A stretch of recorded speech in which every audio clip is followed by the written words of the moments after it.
चलो चलो बच्चों, तैयार हो जाओ नानी की कहानियों के लिए। आज हम सुनेंगे छोटी पूछ बड़ी सीख। एक बार की बात है, एक घने जंगल में एक चतुर लोमड़ी रहती थी। वह बहुत तेज और चालाक थी और उसे अपनी घनी लंबी पूंछ पर बहुत गर्व था। लेकिन उसकी किस्मत में कुछ और ही लिखा था। एक दिन वह जंगल में भोजन की तलाश में घूम रही थी। अचानक उसका पैर एक शिकारी के फंदे में फंस गया। उसने खुद को छुड़ाने की बहुत कोशिश की और आखिरकार अपनी पूंछ गंवाकर किसी तरह भाग निकली। अब उसकी खूबसूरत लंबी पूंछ चली गई थी। लोमड़ी को बहुत शर्मिंदगी महसूस हुई।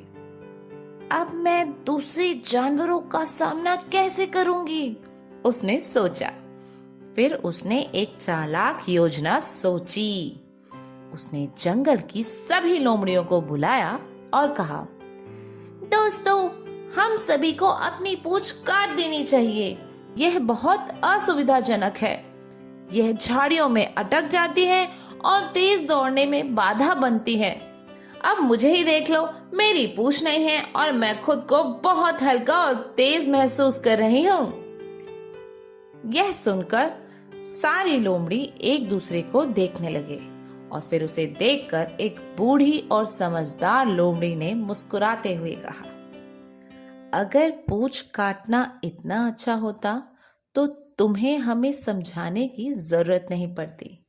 असल में तुमने अपनी पूंछ गलती से खो दी और अब चाहती हो कि हम भी वह करें। यह सुनकर सभी लोमड़ियां हंसने लगी और बिना पूंछ वाली लोमड़ी शर्मिंदा हो गई। वो अकेली रह गई और बाकी सारी लोमड़ी चली गई। तो हमने क्या सीखा बच्चों?